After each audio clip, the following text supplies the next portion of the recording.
अस्सलाम वालेकुम dear students. आज के लेक्चर में हम सेकेंड ईयर चैप्टर नंबर 20 जो कि न्यूक्लियर फिज़िक्स है,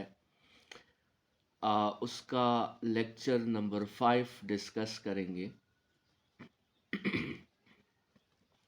और पिछले 4 लेक्चर्स में हमने रेडियो एक्टिविटी पे बात की और 2 लॉन्ग क्वेश्चंस जो हैं वो हमने रेडियो एक्टिविटी पे सॉल्व किए थे।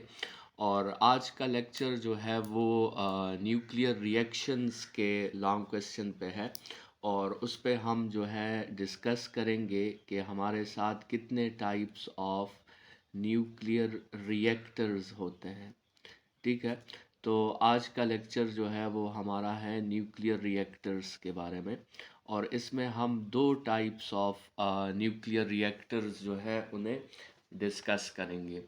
ठीक है, तो क्वेश्चन है what are the types of nuclear reactors. तो सबसे पहले तो न्यूक्लियर रिएक्टर्स कहते किसे हैं उसको डिफाइन कर लेते हैं। Nuclear reactors, so students, nuclear reactors जो है वो रिएक्टर्स होते हैं जिसमें हम जो है कंट्रोल्ड फिजन रिएक्शंस करवाते हैं। ठीक है, न्यूक्लियर रिएक्टर्स वो रिएक्टर्स हैं, ठीक है, या वो सेटअप है इन विच हम क्या करवाते हैं, वी परफॉर्म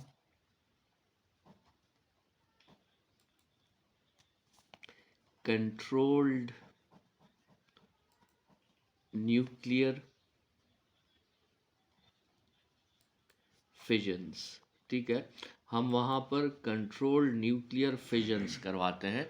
अब न्यूक्लियर फिजन्स क्या है और न्यूक्लियर फ्यूजन्स क्या है, या न्यूक्लियर रिएक्शंस किसे कहते हैं, वो इस क्वेश्चन के बाद जब हम न्यूक्लियर फिजन और न्यूक्लियर फ्यूजन पढ़ेंगे, जो टाइप्स ऑफ न्यूक्लियर रिएक्शंस हैं, तो वहाँ पे फिर हम डिस्कस कर लेंगे। ठीक है, लेकिन ये न्यूक्लियर फिजन और न्यूक्लियर फ्यूजन क्या है, इनको कंबाइनली न्यूक्लियर रिएक्शंस कहते हैं।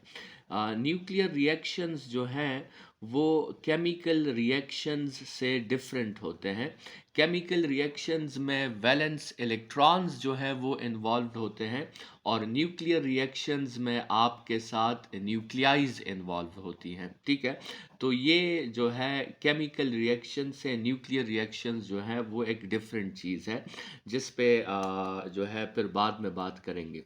अच्छा, न्यूक्लियर रिएक्शंस की रिएक्टर्स की डिफिनीशन तो हमने पढ़ ली कि वो सेटअप, वो रिएक्टर्स जिसमें आप न्यूक्लियर फ्यूजन्स करवाते हैं, न्यूक्लियर फिजन्स करवाते हैं, लेकिन वो न्यूक्लियर फिजन्स क्या होते हैं, वो कंट्रोल्ड न्यूक्लियर फिजन्स होते हैं, मतलब उसके रेट को आप कंट्रोल कर सकते हैं।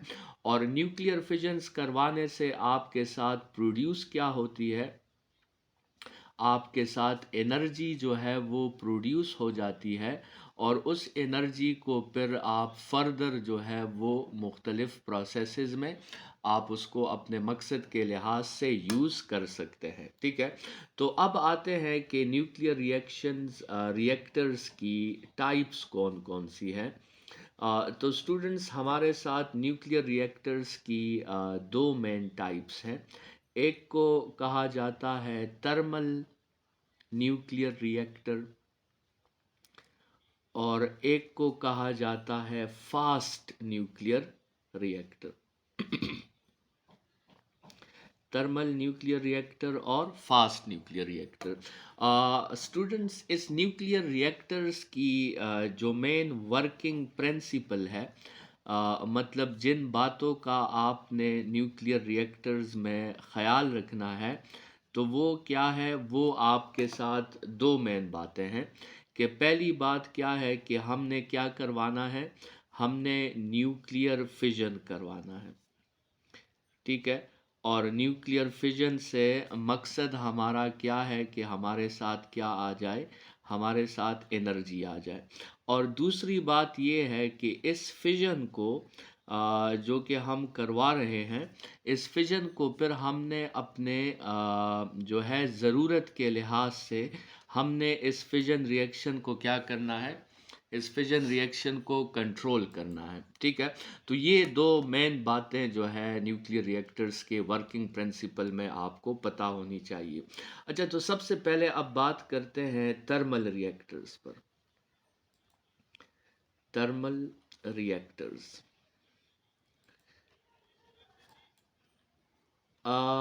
थर्मल रिएक्टर्स जो है सबसे पहले हम इसका जो है सेटअप बना लेते हैं और फिर इस सेटअप में जो जो मेन चीज़ें होती हैं उस पे वन बाय वन बात करेंगे।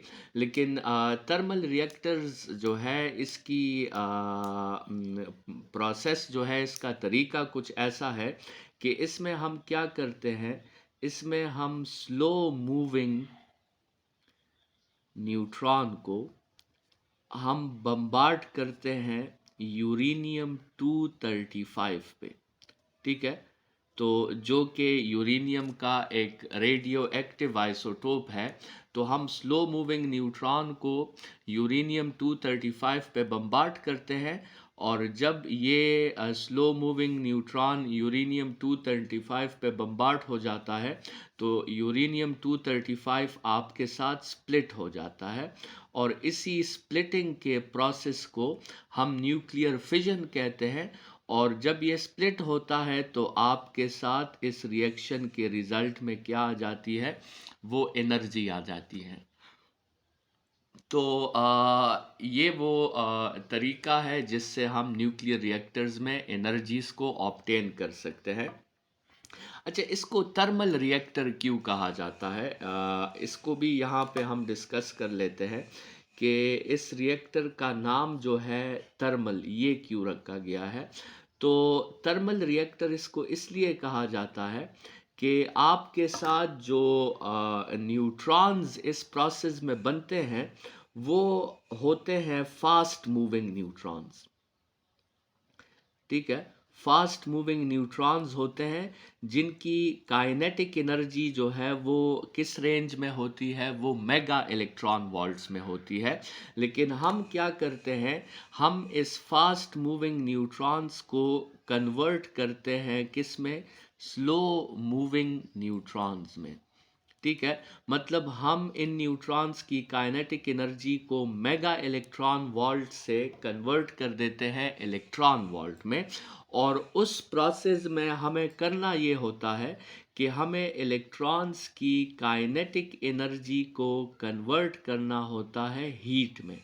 ठीक है, तो वो हीट जो है उसकी वजह से फिर आपके साथ टेम्परेचर बढ़ता है और थर्मल एनर्जी बढ़ती है और इसीलिए इस सेटअप का नाम जो है वो थर्मल रिएक्टर रखा गया है। वैसे काइनेटिक एनर्जी को हीट में कन्वर्ट करने के लिए हमें एक जो है मटेरियल यूज़ करना पड़ता है और उस मटेरियल को मॉडरेटर कहते हैं। तो हम अभी सेटअप में पढ़ेंगे, मॉडरेटर वो मटेरियल होता है जो फास्ट मूविंग न्यूट्रॉन्स को स्लो मूविंग न्यूट्रॉन्स में कन्वर्ट कर देता है। स्टूडेंट्स, यूरेनियम 235 के साथ जब आप फिजन करवाते हैं तो उसके लिए स्लो मूविंग न्यूट्रॉन मस्ट है। ठीक है, लेकिन हमारे साथ जो न्यूट्रॉन्स बन रहे होते हैं वो फास्ट मूविंग न्यूट्रॉन्स होते हैं, तो उसको स्लो मूविंग न्यूट्रॉन्स में कन्वर्ट करने के लिए हम मॉडरेटर यूज़ करते हैं। और मॉडरेटर काम क्या करता है, ये काइनेटिक एनर्जी ऑफ न्यूट्रॉन्स को हीट में कन्वर्ट करके उसको फास्ट मूविंग न्यूट्रॉन्स से किस पे ले आता है, स्लो मूविंग न्यूट्रॉन्स पे।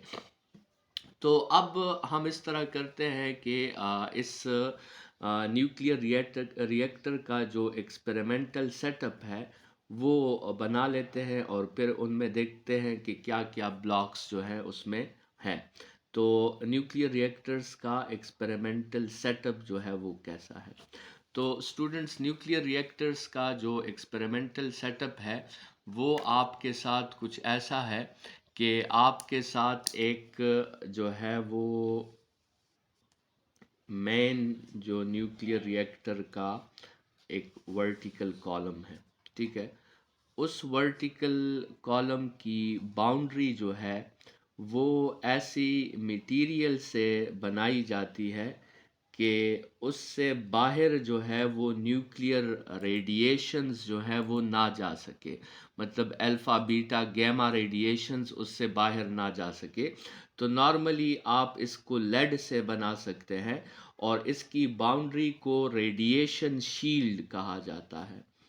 ठीक है, आप इसको कह सकते हैं रेडिएशन शील्ड। ठीक है, मतलब ये बाउंड्री जो है इससे बाहर की तरफ कोई रेडिएशंस वो नहीं जा सकती। अच्छा, इसमें इस पूरे वर्टिकल कॉलम में मॉडरेटर यूज़ होता है और यहाँ पे मॉडरेटर जो है वो एक लिक्विड है। तो हम एक लिक्विड को जो है वो यूज़ करते हैं इस पूरे वर्टिकल कॉलम में। ठीक है, और ये लिक्विड जो यहाँ पे है मॉडरेटर, इस पे आगे बात करेंगे कि ये कौन सा लिक्विड है, लेकिन आपके साथ इस पूरे वर्टिकल कॉलम में जो है तो एक लिक्विड है। अच्छा, इस लिक्विड में आपके साथ कुछ रॉड्स यूज़ हुए होते हैं और वो रॉड्स जो हैं वो यूरेनियम 235 के रॉड्स होते हैं। ठीक है, तो इसमें आपके साथ जो है ये कुछ रॉड्स यूज़ हुए हैं और ये इन रॉड्स को हम कहते हैं न्यूक्लियर फ्यूल।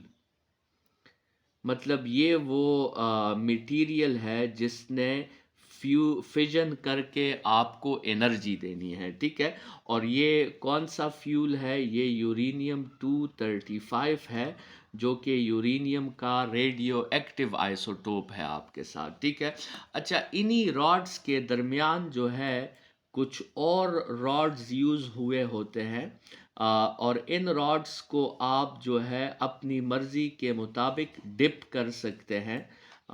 इन यूरेनियम रॉड्स के दरमियान आप इसे डिप भी कर सकते हैं और वापस भी आप उसे उठा सकते हैं। इन रॉड्स को कहा जाता है कंट्रोल रॉड्स।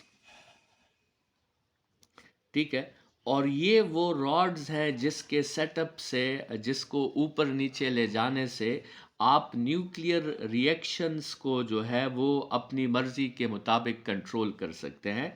और ये रॉड्स असल में करते क्या हैं, ये न्यूट्रॉन्स को एब्जॉर्ब कर रहे होते हैं।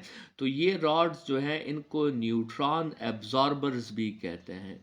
न्यूट्रॉन्स एब्जॉर्बर्स जो हैं वो इन रॉड्स का दूसरा नाम क्या है, न्यूट्रॉन एब्जॉर्बर्स है। ठीक है, यहाँ पे एक पूरा सेटअप होता है जिसको आप कह सकते हैं न्यूट्रॉन गन। ठीक है, मतलब ये जो सेटअप है ये आपके लिए क्या बनाता है, ये आपके लिए न्यूट्रॉन्स बनाता है। ठीक है, ये सेटअप क्या बनाता है, न्यूट्रॉन्स। ठीक है, और वो न्यूट्रॉन्स टकराते हैं किसके साथ, इस न्यूक्लियर फ्यूल के साथ। और जब वो न्यूक्लियर फ्यूल के साथ टकराते हैं तो आपके साथ न्यूक्लियर फिजन का प्रोसेस जो है वो शुरू हो जाता है। स्टूडेंट्स, यहाँ से एक वर्टिकल कॉलम से एक पाइप जो है वाटर का आया होता है और वो पाइप जो है एक दूसरे आपके साथ कॉलम होता है, उस दूसरे कॉलम में भी आपके साथ वाटर होता है और उस वर्टिकल पाइप को उस वाटर वाले कॉलम में इस तरह जिग जैग मोशन दी जाती है।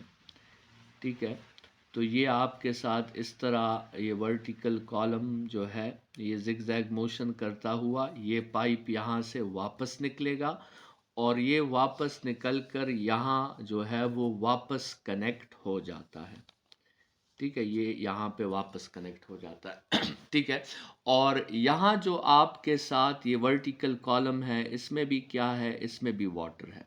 अच्छा, इस वाटर से फिर एक पाइप निकला होता है। ठीक है, जहाँ से स्टीम निकलती है।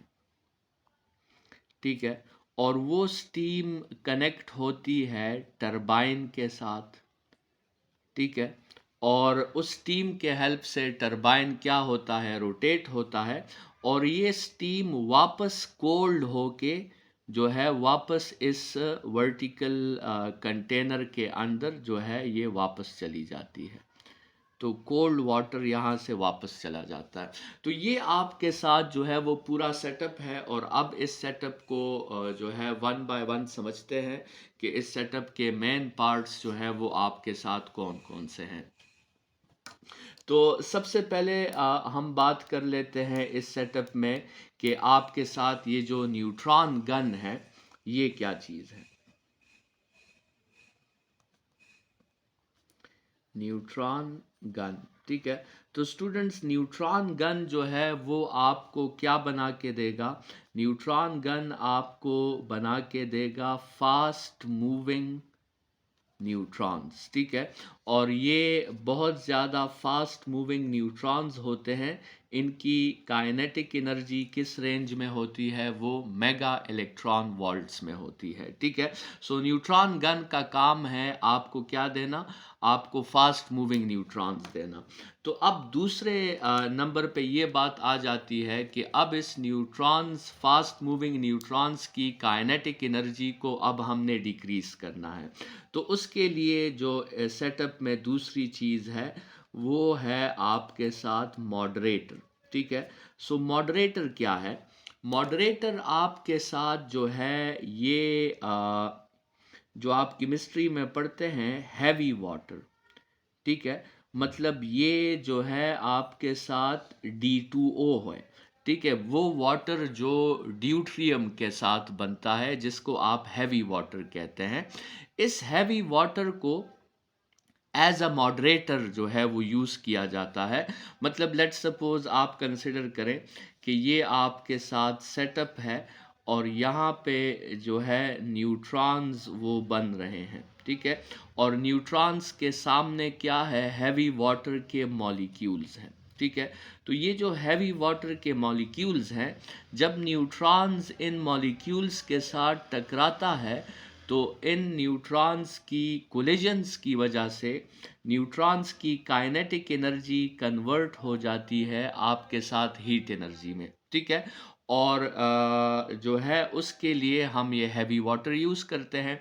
तो मॉडरेटर का काम क्या है कि न्यूट्रॉन्स की काइनेटिक एनर्जी को हीट में कन्वर्ट कर दे, और उसको जो है फास्ट मूविंग न्यूट्रॉन्स की काइनेटिक एनर्जी को वो मेगा इलेक्ट्रॉन वोल्ट से कन्वर्ट कर दें किस में? इलेक्ट्रॉन वोल्ट में, ठीक है। और ये जो आपके साथ मॉडरेटर होता है इसको बहुत हाई प्रेशर पे रखा जाता है, ठीक है। बहुत ज़्यादा, मतलब यहाँ पे जो है ये जो मॉडरेटर है जो आपने लिक्विड यूज़ किया है इसको बहुत हाई प्रेशर पे रखा जाएगा। इसको हाई प्रेशर पे इसलिए रखा जाता है ताकि देखिए, जैसे हमने कहा कि न्यूट्रॉन्स के साथ बहुत ज़्यादा काइनेटिक एनर्जी होती है, और वो काइनेटिक एनर्जी जो है जब हीट में कन्वर्ट होगी तो वो काइनेटिक एनर्जी मॉडरेटर को मिलेगी। मतलब वो काइनेटिक एनर्जी इस हैवी वाटर को मिलेगी, और ये हैवी वाटर उस हीट एनर्जी को लेकर बॉयल कर सकता है। तो हमने इसका प्रेशर जो है वो काफ़ी हाई रखा होता है ताकि इस मॉडरेटर का जो बॉइलिंग पॉइंट हो वो भी आपके साथ क्या हो जाए? काफ़ी हाई हो जाए, ताकि ये मॉडरेटर इजीली जो है वो बॉयल ना हो और ये अपने मकसद को परफॉर्म कर सके, ठीक है। तो इसलिए जो है मॉडरेटर को हमने किस पे रखा होता है? हाई प्रेशर पे रखा होता है, ठीक है। तो ये आपके साथ मॉडरेटर का काम हो गया। अब तीसरे नंबर पे जो चीज़ ज़रूरी है वो आपके साथ न्यूक्लियर फ्यूल है, ठीक है। सो तीसरे नंबर पे ज़रूरी चीज़ जो है वो आपके साथ क्या है? न्यूक्लियर फ्यूल है। तो अब हम डिस्कस करते हैं कि ये न्यूक्लियर फ्यूल जो है ये क्या चीज़ है।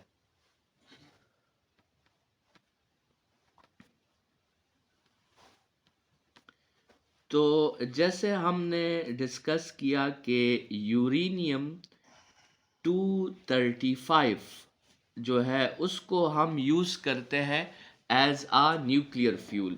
और ये यूरेनियम 235 जब आपके साथ स्लो मूविंग न्यूट्रॉन के साथ ये इंटरेक्ट करता है, स्लो मूविंग न्यूट्रॉन जो है जब ये मिलता है यूरेनियम 235 के साथ, तो आपके साथ आउटपुट में ये यूरेनियम स्प्लिट भी हो जाता है, और स्प्लिट होने से आपके साथ क्या बनती है, आपके साथ एनर्जी बनती है।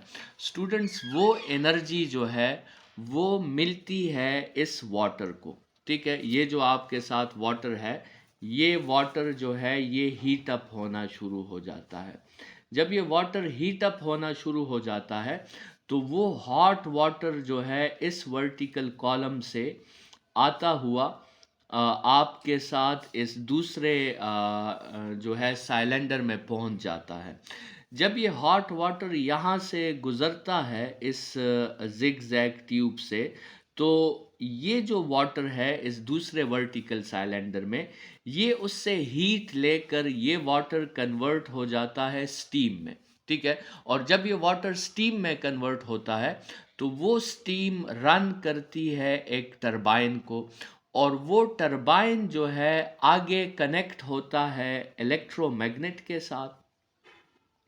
वो टरबाइन जो है एक इलेक्ट्रोमैग्नेट के साथ कनेक्ट होगा, और उसके हेल्प से आपको जो है फिर क्या मिलेगी, उसके हेल्प से आपको इलेक्ट्रिकल एनर्जी जो है वो मिल जाएगी।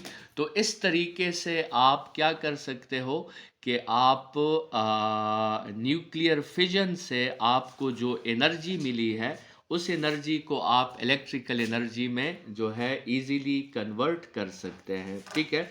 सो स्टूडेंट्स, ये जो न्यूक्लियर फ्यूल है, ये न्यूक्लियर फ्यूल जो है, जो हमने कहा यूरेनियम 235, जिसको हम as a nuclear fuel use करते हैं, तो ये न्यूक्लियर फ्यूल काम इस तरह करता है, या इसके अगर हम चेन रिएक्शन पे बात करें कि ये न्यूक्लियर फ्यूल जो है आपके साथ इसका चेन रिएक्शन क्या है, तो इसका जो आपके साथ चेन रिएक्शन है वो आपके साथ कुछ ऐसा है कि जब आपके साथ एक न्यूट्रॉन जो है वो इंटरेक्ट करता है एक यूरेनियम 235 के एटम के साथ, तो स्टूडेंट्स ये यूरेनियम 235 एटम स्प्लिट होके एनर्जी भी बनाता है, लेकिन एनर्जी के साथ ये यूरेनियम 235 एटम 3 न्यूट्रॉन्स और बना लेता है, और ये 3 न्यूट्रॉन्स जो हैं फर्दर फिर 3 यूरेनियम एटम्स के साथ इंटरेक्ट करते हैं। ये दोबारा जो है 3 यूरेनियम एटम्स के साथ इंटरेक्ट करेंगे, और वो जो 3 यूरेनियम एटम्स होंगे वो भी स्प्लिट होके एनर्जी बनाएंगे, लेकिन साथ में हर एक यूरेनियम एटम जो होगा वो 3 3 न्यूट्रॉन्स और बना लेगा, ठीक है। तो आपके साथ एक न्यूट्रॉन था, एक न्यूट्रॉन कन्वर्ट हो गया 3 न्यूट्रॉन्स में, और वो 3 न्यूट्रॉन्स ने 3 एटम्स को डिस्टर्ब किया, और वहाँ से कितने बन गए, 9 न्यूट्रॉन्स बन गए, और वो 9 न्यूट्रॉन्स जो हैं वो 9 एटम्स को जो यूरेनियम का न्यूक्लियर फ्यूल है 9 एटम्स को डिस्टर्ब करेंगे, और वहाँ से 27 न्यूट्रॉन्स निकल जाएंगे। वो 27 न्यूट्रॉन्स जो हैं फर्दर 27 एटम्स को डिस्टर्ब करेंगे, और वहाँ से 81 न्यूट्रॉन्स निकल जाएंगे, और वो 81 न्यूट्रॉन्स जो हैं इस तरह फिर 3 के मल्टीपल से ये न्यूट्रॉन्स की तादाद बढ़ती जाएगी, और आपके साथ न्यूक्लियर जो फिजन का चेन रिएक्शन है वो इस तरह बढ़ता है। तो न्यूक्लियर फिजन का जो चेन रिएक्शन है अगर वो हम बात करें तो वो आपके साथ एक्सपोनेंशियली जो है वो इंक्रीज होता है, और वो 3 के फैक्टर से इंक्रीज होता है। मतलब इसका जो एक्सपोनेंशियल फैक्टर है वो 3 पावर x है आपके साथ, ठीक है। तो ये जो आपके साथ चेन रिएक्शन है अगर हम इसको कंट्रोल ना करें, अगर हम इसको जो है अपनी मर्जी के मुताबिक जो है हम इसको कंट्रोल ना कर पाए, तो इस एक्सपोनेंशियली इंक्रीजिंग चेन रिएक्शन की वजह से आपके साथ इतनी हीट एनर्जी बन सकती है कि उसकी वजह से हो सकता है कि आपका जो न्यूक्लियर रिएक्टर है, न्यूक्लियर रिएक्टर का जो पूरा सेटअप है, हो सकता है वो पूरा सेटअप आपके साथ मेल्ट हो जाए। तो इसलिए इस न्यूक्लियर रिएक्शन के चेन को कंट्रोल करना पड़ता है और इसको अपनी मर्जी के मुताबिक जो है वो लाना पड़ता है, और उसके लिए फिर हम यूज करते हैं न्यूट्रॉन एब्जॉर्बर्स को। तो न्यूट्रॉन एब्जॉर्बर्स जो हैं, जिसको हमने कंट्रोल रॉड्स भी कहा था, तो वो फिर हम यूज़ करते हैं। स्टूडेंट्स, जब भी हमारा मकसद होता है कि चेन रिएक्शन को जो है हम डिक्रीज़ करें, तो चेन रिएक्शन को डिक्रीज़ करने के लिए जो आपके साथ ये न्यूट्रॉन एब्जॉर्बर्स हैं, इन न्यूट्रॉन एब्जॉर्बर्स को हम न्यूक्लियर फ्यूल्स के दरमियान ले आते हैं और इसको इंटर कर देते हैं इस वर्टिकल सेटअप में। तो फिर क्या होता है कि न्यूट्रॉन्स जो बन रहे होते हैं वो न्यूक्लियर फ्यूल के साथ या यूरेनियम के साथ इतनी इंटरेक्शन नहीं कर सकते, और न्यूट्रॉन एब्जॉर्बर्स जो है उस न्यूट्रॉन्स को अपने अंदर एब्जॉर्ब कर लेते हैं। और जब हमें लगता है कि अब हमें ज़्यादा एनर्जी चाहिए, तो हम इस न्यूट्रॉन एब्जॉर्बर्स को वापस ऊपर की डायरेक्शन में जो है वो ड्रैग कर लेते हैं, और न्यूट्रॉन्स का और न्यूक्लियर फ्यूल का जो डायरेक्ट कांटेक्ट है वो दोबारा क्लियर हो जाता है, और जिसकी वजह से फिर इजीली आपके साथ न्यूट्रॉन्स जो है वो यूरेनियम के साथ इंटरेक्शन कर सकते हैं। तो इस कंट्रोल रॉड्स के हेल्प से या न्यूट्रॉन एब्जॉर्बर्स के हेल्प से आप इजीली जो है वो न्यूक्लियर चेन रिएक्शन को कंट्रोल कर सकते हैं।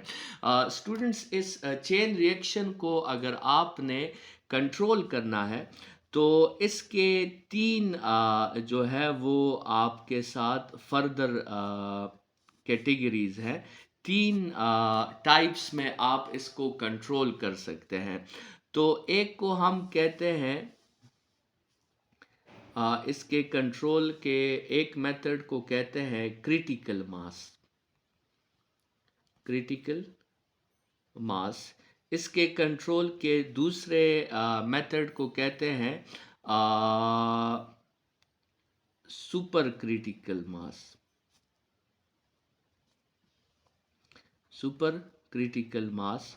और इसके कंट्रोल के तीसरे तरीके को कहते हैं under critical mass. Under critical mass. ठीक है, इन तीन तरीकों को हम जो है डिटेल में इससे अगले टॉपिक में डिस्कस करेंगे, जिसमें हम न्यूक्लियर रिएक्शंस पढ़ेंगे, फ्यूजन और फिजन को पढ़ेंगे। लेकिन फिलहाल के लिए इतना समझ लें कि क्रिटिकल मास में आपके साथ जब एक एटम के साथ एक न्यूट्रॉन इंटरेक्ट करता है, तो आपके साथ तीन न्यूट्रॉन्स बन जाते हैं। तो इन तीन न्यूट्रॉन्स से दो न्यूट्रॉन्स एब्जॉर्ब हो जाते हैं, और जो एक न्यूट्रॉन बचता है वो दूसरे एटम के साथ इंटरेक्ट कर लेता है, और वो दूसरे एटम के इंटरेक्शन करने से फिर तीन न्यूट्रॉन्स बनते हैं, और उन तीन न्यूट्रॉन्स में से दो एब्जॉर्ब हो जाते हैं, और वो एक जो बचता है वो तीसरे एटम के साथ इंटरेक्शन कर लेता है। और इस तरह 1:1 रेशो में 1:1 रेशो में वो चेन रिएक्शन जो है आगे बढ़ता है। इस तरीके को या इस किस्म के कंट्रोलिंग को हम कहते हैं क्रिटिकल मास। ठीक है, और इसमें आपके साथ जो फ्यूल होगा वो 1:1 रेशो से कंज्यूम होगा। सुपर क्रिटिकल में आपके साथ जो है फिर 1:many रेशो होगी। 1 to रेशो जो होगी वो 1:many होगी, जिसमें 1:2 रेशो भी हो सकती है और 1:3 रेशो भी हो सकती है। तो उसमें जब एक एटम डिस्टर्ब होगा, तो उससे जो न्यूट्रॉन्स बनेंगे वो फिर एक से ज़्यादा एटम्स को डिस्टर्ब करेंगे। और अंडर क्रिटिकल मास में मैनी टू वन रेशो होगी। ठीक है, मतलब उसमें जो आपके साथ चेन रिएक्शन है वो आहिस्ता आहिस्ता डिक्रीज होता जाएगा। तो आप इसको इस तरह भी समझ सकते हैं कि अगर आपका चेन रिएक्शन जो है वो कांस्टेंट है और आपके साथ जो एनर्जी जिस रेट से बन रही है वो भी आपके साथ क्या है, कांस्टेंट है, तो उस तरीकों को हम कहते हैं क्रिटिकल मास। और अगर आपके साथ चेन रिएक्शन जो है, चेन रिएक्शन वो आपके साथ कांस्टेंट नहीं है बल्कि वो इंक्रीज कर रही है और एनर्जी का जो रेट है, जिस रेट से एनर्जी बन रही है वो भी इंक्रीज कर रही है, तो ऐसे सिचुएशन को फिर हम सुपर क्रिटिकल मास कहते हैं। और अगर आपके साथ चेन रिएक्शन जो है वो इंक्रीज नहीं कर रही, वो डिक्रीज कर रही है और आखिर में रुक जाती है, और इसी तरह एनर्जी का जो रेट है वो भी डिक्रीज कर रहा है, तो इसको फिर हम कहते हैं अंडर क्रिटिकल मास। ठीक है, तो ये आपके साथ चेन रिएक्शन को कंट्रोल करने के फर्दर जो है वो 3 कैटेगरीज हैं। स्टूडेंट्स, न्यूक्लियर रिएक्टर्स के अगर हम यूजेस डिस्कस करें तो न्यूक्लियर रिएक्टर्स को यूज़ करने का सबसे पहला मकसद तो एनर्जी को ऑब्टेन करना है, और उस एनर्जी को फिर आप अपने मकसद के लिहाज से फर्दर यूज़ कर सकते हैं। मतलब आप चाहें तो आप उससे इलेक्ट्रिसिटी बना सकते हैं, और भी आप जो है उसको डिफरेंट मकासद में उस एनर्जी को जो है वो यूज़ कर सकते हैं। न्यूक्लियर रिएक्टर्स का एक दूसरा मकसद भी है कि यहाँ पर हम जो है न्यूक्लियर रिएक्शंस करवाते हैं, और जब आप न्यूक्लियर रिएक्शंस करवाते हैं तो आपके साथ जो है डिफरेंट किस्म के रेडियो एक्टिव आइसोटोप्स बनते हैं। आपके साथ इस न्यूक्लियर रिएक्टर्स में क्या बनते हैं, रेडियो एक्टिव आइसोटोप्स बनते हैं, और उस रेडियो एक्टिव आइसोटोप्स को स्टडी करने के लिए भी, मतलब आप कह सकते हैं कि रिसर्च पर्पसेस के लिए भी न्यूक्लियर रिएक्टर्स को यूज़ किया जाता है। और इन्हीं रेडियो एक्टिव आइसोटोप्स को जो आपके साथ न्यूक्लियर रिएक्टर्स में बनते हैं, इन रेडियो रिएक्टिव आइसोटोप्स को फर्दर जो है फिर न्यूक्लियर वेपन्स में भी यूज़ किया जाता है। तो ये आपके साथ कुछ यूजेस हो गए न्यूक्लियर रिएक्टर्स के। स्टूडेंट्स, ये जो हमने न्यूक्लियर रिएक्टर पढ़ा ये फास्ट थर्मल न्यूक्लियर रिएक्टर था। अब थोड़ी सी बात जो है वो फास्ट न्यूक्लियर रिएक्टर पे कर लेते हैं कि फास्ट रिएक्टर जो है वो कौन सा रिएक्टर होता है। स्टूडेंट्स, इसको फास्ट रिएक्टर इसलिए कहा जाता है क्योंकि इसमें हम स्लो मूविंग न्यूट्रॉन्स यूज़ नहीं करेंगे, इसमें हम फास्ट मूविंग न्यूट्रॉन्स जो है वो यूज़ करेंगे।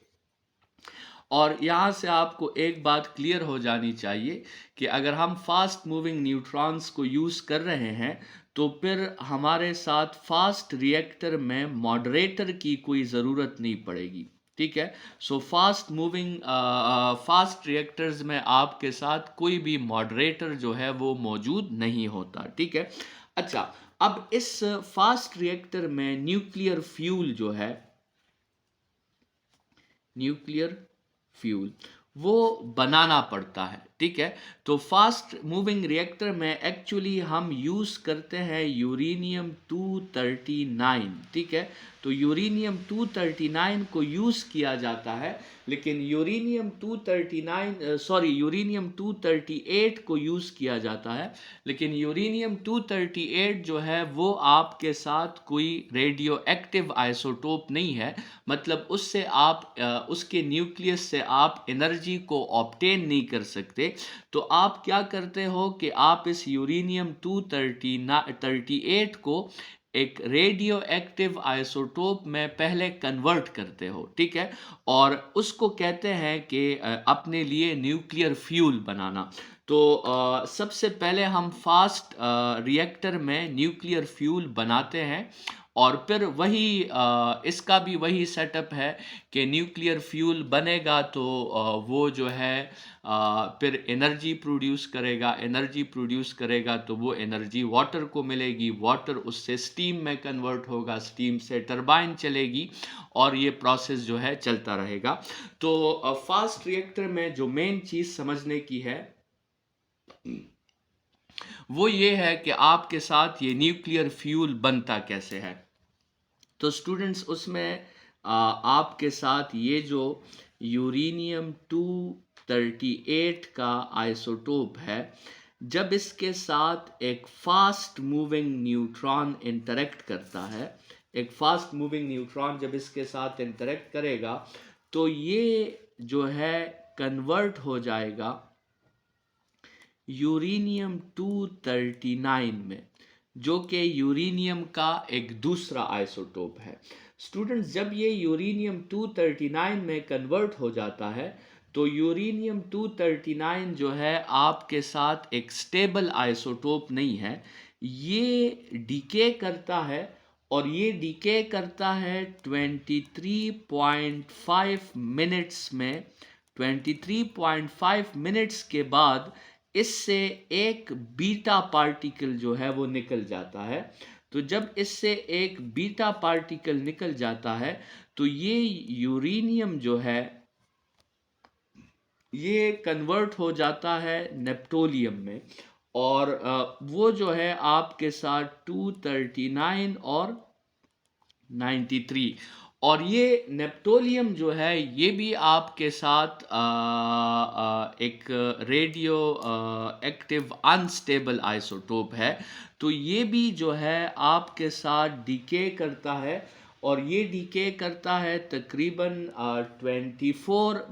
2.4 डेज के बाद। 2.4 डेज के बाद इससे भी एक बीटा पार्टिकल निकल जाता है, और वो आपके साथ नेप्टोलियम कन्वर्ट हो जाता है Pu में, जो कि 239 और 94 है। और स्टूडेंट्स ये जो है ये फिर रेडियो एक्टिव आइसोटोप है, और ये फिर यूज़ होता है एज अ न्यूक्लियर फ्यूल, और यहाँ से फिर आपके साथ एनर्जी आती है, और उस एनर्जी से वाटर जो है वो कन्वर्ट होता है स्टीम में। उस स्टीम से आपके साथ चलती है टरबाइन, और टरबाइन से आपके साथ इलेक्ट्रोमैग्नेट कनेक्ट होता है, जिससे ये एनर्जी जो है वो इलेक्ट्रिकल एनर्जी में कन्वर्ट हो जाती है। तो ये आपके साथ वो प्रोसेस है जिसमें जो है आपके साथ फास्ट रिएक्टर में फास्ट मूविंग न्यूट्रॉन्स को यूज़ किया जाता है, थर्मल रिएक्टर्स में स्लो मूविंग न्यूट्रॉन्स को यूज़ किया जाता है। थर्मल रिएक्टर्स में पहले से ही न्यूक्लियर फ्यूल अवेलेबल होता है, और फास्ट रिएक्टर में न्यूक्लियर फ्यूल को बनाया जाता है, और फिर जो है उससे एनर्जी को ऑब्टेन की जाती है। अच्छा, एक बात यहाँ पे और भी जहन में रख लें कि ये जो थर्मल रिएक्टर में हम यूरेनियम 235 यूज़ करते हैं, जो कि यूरेनियम का रेडियो एक्टिव आइसोटोप है। ये यूरेनियम 235 जो है जो इसकी नॉर्मल कंसंट्रेशन है इस रेडियो एक्टिव आइसोटोप की, वो बहुत ज़्यादा कम है, ठीक है।